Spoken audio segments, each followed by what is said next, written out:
If you are currently staring at 47 open browser tabs while your to-do list gathers dust, stop punishing yourself. Your procrastination isn't a character flaw.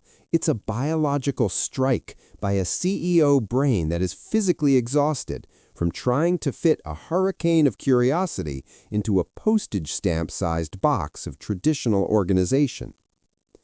Please perform a quick, silent audit of your current surroundings. If I can see more than 15 tabs open on your screen, and at least one of them is a Wikipedia deep dive into the history of the printing press or the migratory patterns of the Arctic tern, then congratulations, you are a scanner, or as society likes to call us at dinner parties while wearing a look of mild concern, unfocused. You are likely an introvert who lives mostly inside your own head. To the outside world, you're sitting quietly, perhaps staring blankly at a park bench. Inside, however, your brain is running a 12-core processor at 110% capacity, trying to figure out how to launch a boutique vineyard in Tuscany while simultaneously learning Python and researching the philosophical nuances of 19th-century existentialism. And here is the acute pain that we all share. You feel like a total, absolute failure. You've bought the leather-bound planners that cost as much as a weekend in Paris. You've downloaded every productivity app that promised to turn your life into a minimalist stream of white space and Zen notifications. And yet, here you are. The planner has become a glorified coaster for your lukewarm espresso. The app is buried on page 4 of your home screen, and you are paralyzed. You look at your life and see a dozen different paths, each one glowing with potential. You aren't afraid of the work. You've stayed up until 3 a.m. researching obscure topics before. You are terrified of the choice. Every time you try to organize your life into a neat, linear list, your brain reacts like you're trying to shove a storm into a Ziploc bag. You've been told that your curiosity is a liability, that you lack grit, and that you're merely a jack-of-all-trades, master of none. This guilt is heavy. It feels like you're drowning in potential, but starving for actual progress. But what if the reason you can't stay organized isn't a flaw? What if it is a high-level biological protest against a system your brain was never designed to inhabit?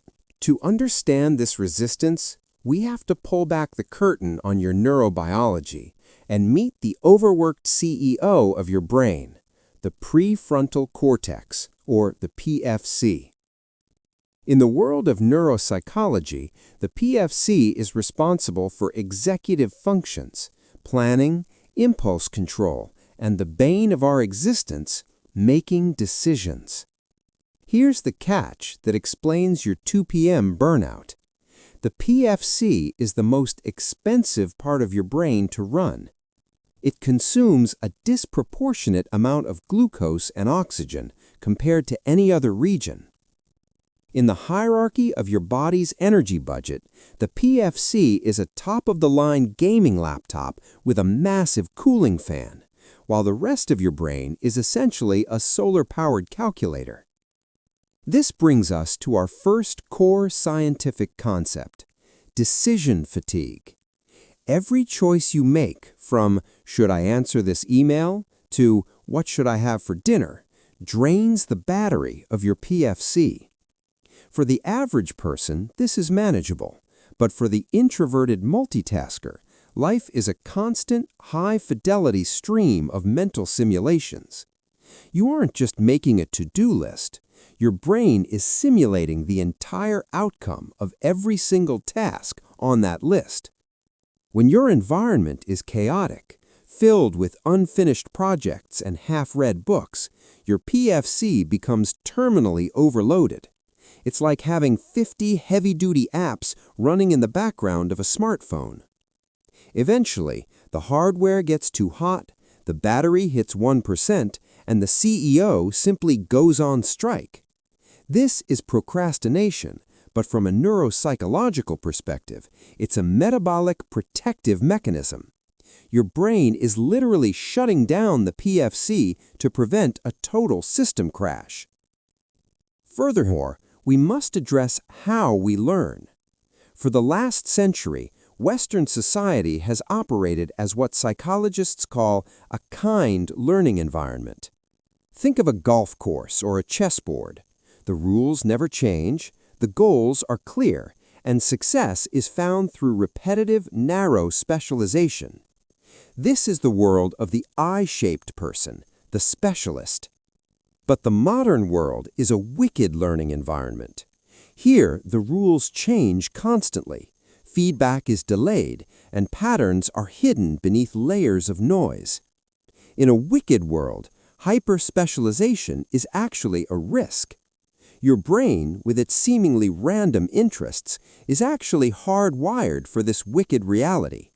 Your distraction is actually a process called far transfer, the ability to see an underlying structure in one field, say music theory, and apply it to a completely different field, like software architecture.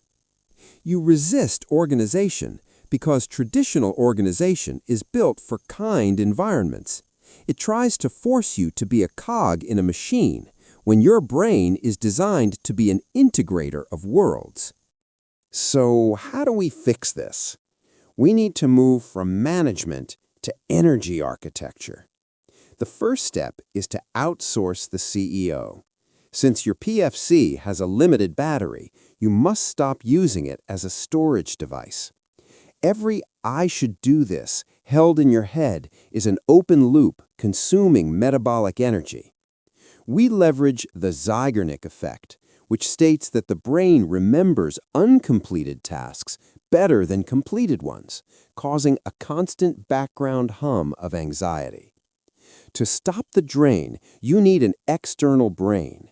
Whether it's a digital system like Notion or a physical notebook, the rule is absolute.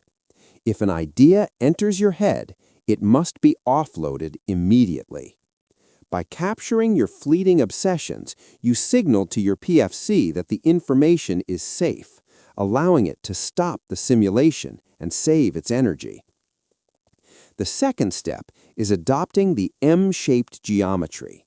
Stop trying to be dash-shaped, knowing a little about everything but having no foundation. That leads to chronic anxiety because you have no solid ground to stand on. Instead, aim for the M-shaped professional. This model has 2 or 3 deep pillars of mastery, connected by a horizontal bar of broad interests. The secret is serial mastery. You cannot build all your pillars at once. Instead, commit to one pillar for a season, perhaps 6 to 18 months. You tell yourself, for this season, I am a coder. My interest in Renaissance history is still there, but it's on the horizontal bar for my weekends. This reduces your daily decision fatigue by 90% because you've made the macro decision once, so you don't have to fight yourself every morning. Finally, we embrace the Einstein model of strategic stability. We often think we need a high-intensity career to be happy, but for the introverted polymath, that is often a trap. Albert Einstein didn't start his career as a professor. He was a patent clerk.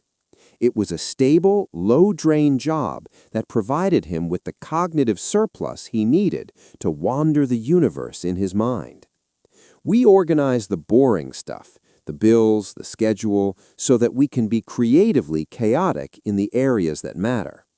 We don't organize to become a specialist. We organize to protect the energy of the integrator. You are not a dabbler who lacks great. You're a scanner, a bridge builder, and a potential polymath. Your brain isn't resisting organization because it's messy. It's resisting because it's trying to protect its CEO from a total burnout caused by a world that values cogs over connectors. The self-blame ends today.